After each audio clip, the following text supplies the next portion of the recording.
Here is a feeling you have had, and nobody has ever properly explained it. You got the raise. You moved into the better apartment. You bought the exact thing you had been telling yourself you were saving for. And within weeks, sometimes days, it felt like nothing. Not ungrateful, not greedy, just like the finish line moved the moment you crossed it. That feeling has a name, a mechanism, and a man who proved, 125 years ago, that it was being deliberately engineered. This is the hidden layer underneath everything you think you know about money, about desire, about why you are never quite enough. The surface story goes like this.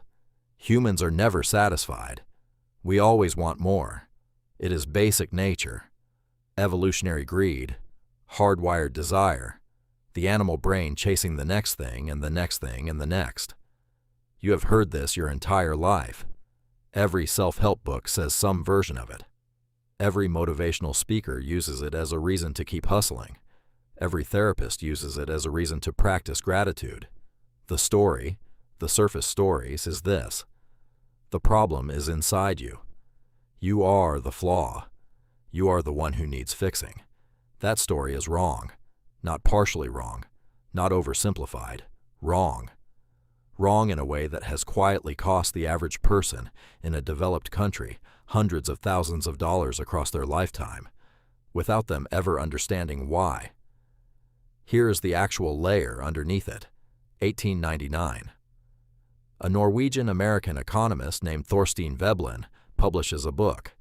It is called The Theory of the Leisure Class. Nobody in power wanted this book to exist, because Veblen did not ask the question everyone else was asking. He did not ask, why do humans always want more? He asked a completely different question. Why do humans want what other humans can see they have? That one reframe, that single shift in the question, changes everything.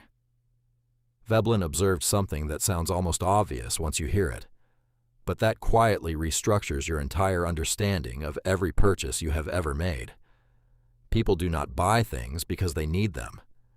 People do not even buy things because they want them. People buy things to communicate something to other people.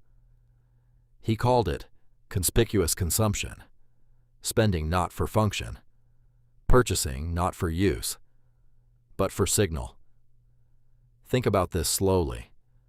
The watch that tells time perfectly well for $40, and the watch that costs $4,000. The second one does not tell time better. It tells the room something about the person wearing it, the car that gets you from point A to point B reliably, and the car that does the exact same thing, but costs 6 times more. The difference is not transportation. The difference is transmission, a signal broadcast to every person who sees it about who you are. Or more precisely, who you need them to believe you are. You are not buying the thing. You are buying the message the thing sends. And that message, that need to send it, is the engine underneath every financial decision you thought was yours. Veblen himself was one of the strangest, most unsatisfied men in American academic history, which may be exactly why he could see this so clearly. He grew up in a Norwegian immigrant farming community in Minnesota.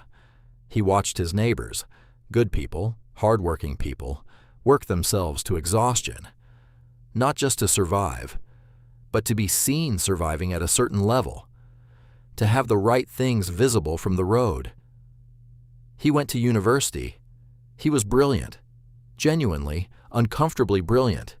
He earned a PhD, and then could not get hired anywhere. He spent years unemployed, living off relatives, watching wealthy American society from the outside, with the cold, precise curiosity of someone who had never been allowed inside it.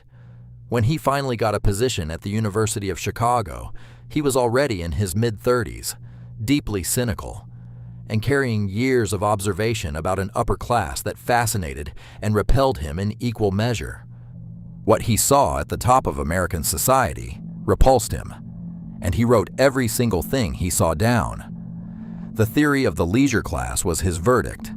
His argument was this: the entire economic behavior of modern society, every purchase, every upgrade, every accumulation, is not driven by need, not even by desire. It is driven by social comparison, by the need to demonstrate standing, by the quiet, constant, exhausting terror of appearing to have less than the people around you. He introduced a phrase into the English language that has never once left it: keeping up with the Joneses. Veblen did not just name the pattern, he identified the engine underneath the pattern. And that engine is still running, full throttle, right now, on you. Here is the hidden layer, underneath the hidden layer. Conspicuous consumption explains why you spent a signal, but it does not explain why the signal never feels like enough. You buy the thing. People see it. You feel the validation, that brief, warm recognition that you have moved forward. And then, nothing. The signal fades. The comparison resets. The dissatisfaction returns, exactly as strong as before.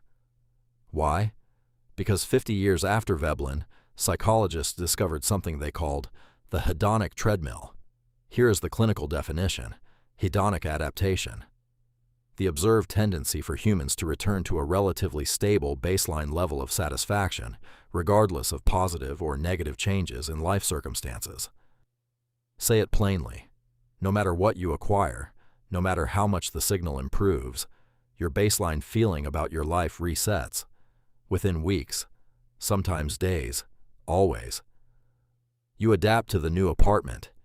It becomes just your apartment. You adapt to the new salary. It becomes just what you make. You adapt to the new car.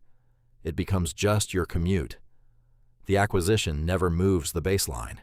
It only moves the comparison. And here is where it stops being a personal flaw and becomes a system. Veblen's conspicuous consumption creates the spending. The hedonic treadmill creates the craving for more spending. Together they form a closed loop. You spend to signal. The signal is seen. The comparison group adjusts upward. You need a new signal. You spend again. This is not willpower. This is not character. This is not you. This is a two-part machine that has been running inside every person in every developed economy for over 100 years. And here's the part that should make you stop completely.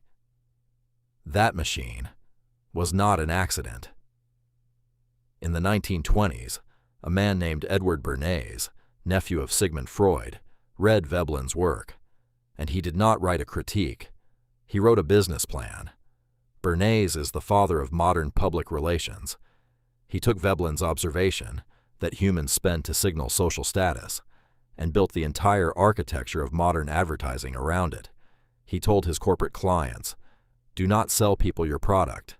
Sell them what owning your product says about them. Do not sell cigarettes. Sell freedom. Do not sell cars. Sell arrival. Do not sell clothes. Sell identity. Make the signal the product." The product is just the vehicle. Every advertisement you have seen in your entire life is built on this architecture. The cologne advertisement does not show you a bottle. It shows you a life. The car advertisement does not show you an engine. It shows you a person who has become someone. The system Veblen identified in 1899 was industrialized by 1930, and it has been running at full capacity every minute of every day ever since. Your dissatisfaction is not a bug, it is the product. A satisfied consumer stops consuming. So the machine was engineered deliberately, specifically, precisely to prevent satisfaction at the point of purchase. You were never supposed to feel like enough, because the moment you did, you would stop spending. You cannot opt out of this system entirely. It is the water you swim in. It is the air you breathe. But here is what changes when you know the mechanism. You stop believing the dissatisfaction is yours. And once you stop believing it is yours, you can begin to choose differently. First, they identify their comparison group, and then they deliberately choose it. Veblen's machine only runs on upward comparison. If your reference point is always the people above you, the treadmill runs forever. Second, they separate signal purchases from function purchases, consciously. When you know you are buying a signal, you can decide if the signal is worth its cost. Third, they build experience capital instead of object capital. Experiences adapt far more slowly than objects. The hedonic treadmill runs slower on memories than it does on possessions. A trip you took 3 years ago still carries emotional weight. The appliance you bought at the same time is invisible to you now. The machine resets your objects. It cannot fully reset what you lived. Thorstein Veblen died in 1929. Broke. Largely ignored by the academic establishment, he had spent his entire career critiquing. He understood the machine from the outside, and he left behind enough to let you see it too. The feeling that you will never have enough, that the finish line keeps moving, that no matter what you earn or own or achieve, it never quite settles, that is not a failure of your character. It is the correct, predictable, engineered output of a system designed in the 1890s. You understand money just now, what this channel exists to do, and I will see you in the next one.